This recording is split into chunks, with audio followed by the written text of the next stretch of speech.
this is Tentamon from Digimon. Make sure you subscribe to Dimsy's Domain.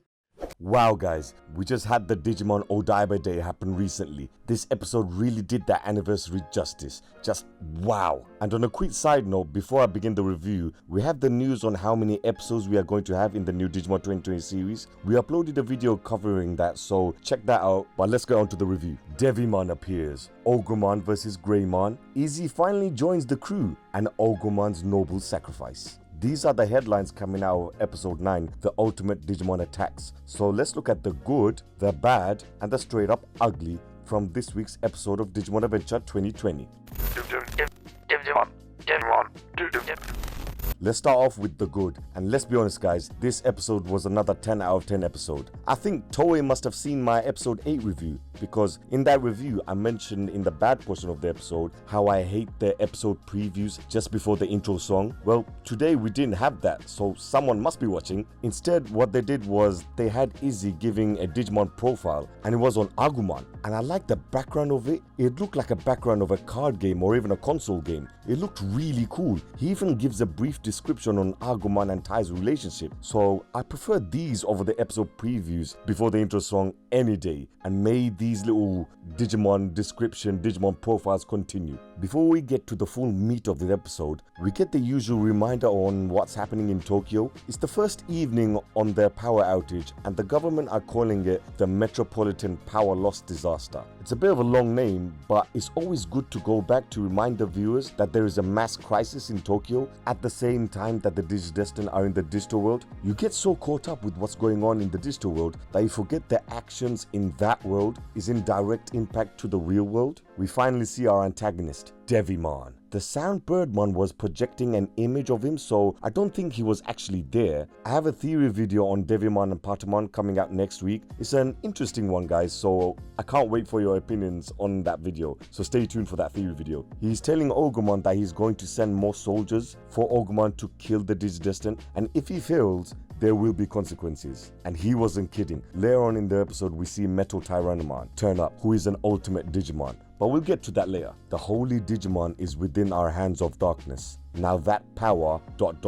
That was what Time managed to decipher from the control room. But what could this mean? Does it mean that the demon Digimon have all captured the holy angel Digimon? Or are we on the verge of seeing the demon Digimon capturing the holy angel Digimon? The holy Digimon is within our hands. If they were captured, wouldn't it have said the holy Digimon are in our hands? So maybe they're not all captured. Maybe some of them are still out there somewhere. We know the angels of hope and light, meaning Patamon and Gatomon, are in the Cloud Continent, whilst the other holy angel Digimon are elsewhere. But it doesn't mean that only Patamon and Gatomon are free. We could have some of the others free as well. I guess we'll just have to wait and see. But comment down below on what you guys think this prophecy means. Maybe you guys are seeing something that I can't see. During that discussion about the prophecy, we have a little scene where all the Digidestined are talking about what's their next plan of attack, and I love Matt in this scene. What he said made absolute sense. He said that there should be another fortress and that they should get information from the enemy Digimon by force. Which is true, they should be doing that.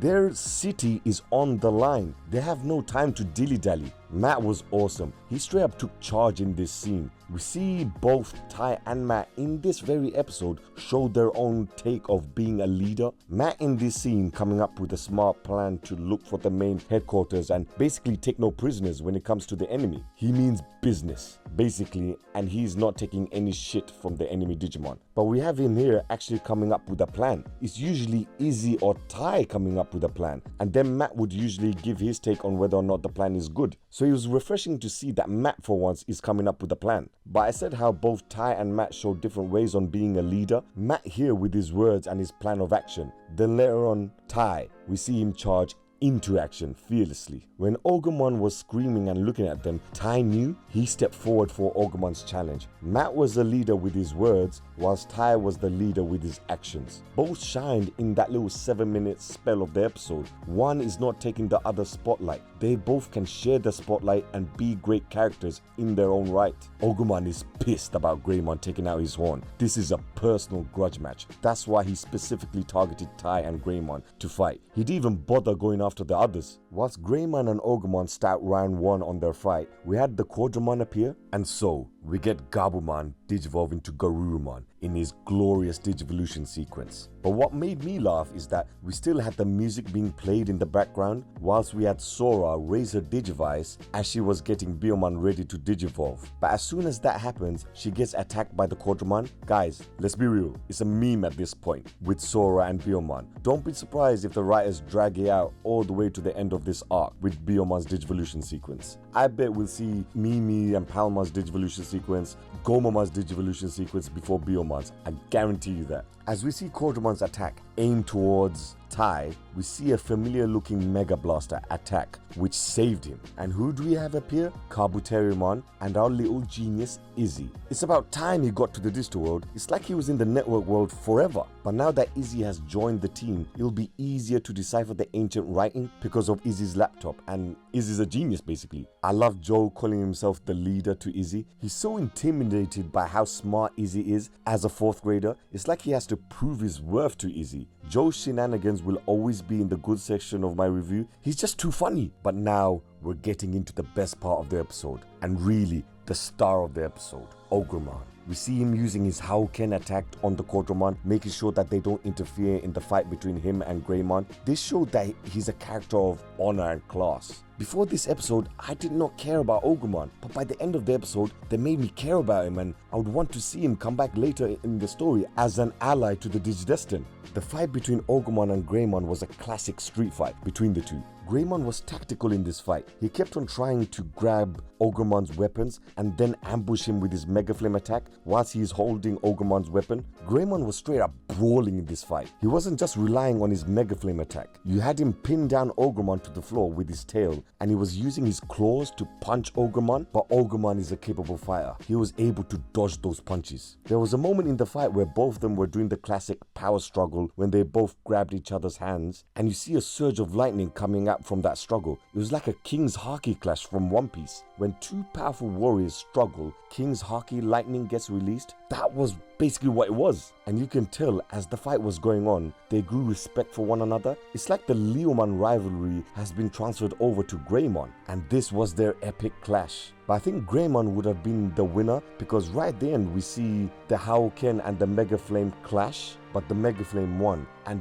just before the Mega Flame was about to hit Ogremon, we have missiles being unleashed on the battlefield and on the Digidestin. We see the Beast Incarnate in full metal Tyrannomon. He was just going berserk, and this is what Devimon meant when he said he was going to send more Digimon. But Devimon is a champion, whilst Metal Tyrannomon is an ultimate. So how is he controlling him? Comment down below on what you guys think and how you guys think Devimon is able to control an ultimate Digimon. Metal Tyrannomon stamps on Ogremon, and at that point I was certain he was dead. Everyone thought so as well, even Tai and Greymon. When Tai saw that happen, he flipped, and the Digivice reacted to that emotion. We saw Greymon's eyes glowing as he was going to attack Metal Tyrannomon, and I swear guys, I thought he was going to digivolve into Metal Greymon. I thought that was basically going to be the big payoff, but what we got was even better. Ogremon stands up again, damaged, on his last legs, barely able to move. He literally creates a path showing Tai which way to go to find the Holy Angel Digimon,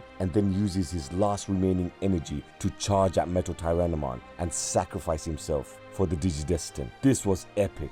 In my Wizardmon video, I said that they might be saving that sacrifice moment for another character. Well, they did it here in this episode. Last time it was Mimi's trust that converted Ogremon to becoming a good guy. Whilst here, you had him gain respect for Greymon and Tai, and he was genuinely hurt when he thought he was replaced by Metal Tyrannomon. That converted him into becoming the good guy. I prefer this over having Metal Greymon appear and beat Metal Tyrannomon. Don't get me wrong, that fight would have been insane to see, but the raw emotion you got from Ogremon's sacrifice, you wouldn't have been able to feel that. I did not give a shit about Ogremon before this episode, but now I'm sad that he's dead. Hopefully he's not dead. You never know, he might return as an ally in a future arc, but this was Ogremon's episode. His face turn was so well done and I loved it. I loved every moment of it. Even the fight between Ogremon and Greymon. Greymon was using different techniques. He wasn't just relying on his Mega Flame. He was doing different fighting styles and fighting combos. That was really well done. I loved that. this might be probably the best episode of the series so far. And guys, guess what? There is no bad or ugly in this episode. It was just another solid episode of Digimon, and may it continue. Click the notification bell to stay up to date with our content. Like I said before, I'm going to be releasing a Patamon Mesogog theory next week, so stay tuned for that. You guys will know what I mean when I say Mesogog theory, so you'll know when the video gets released. So click that notification bell, and as always, care for nothing.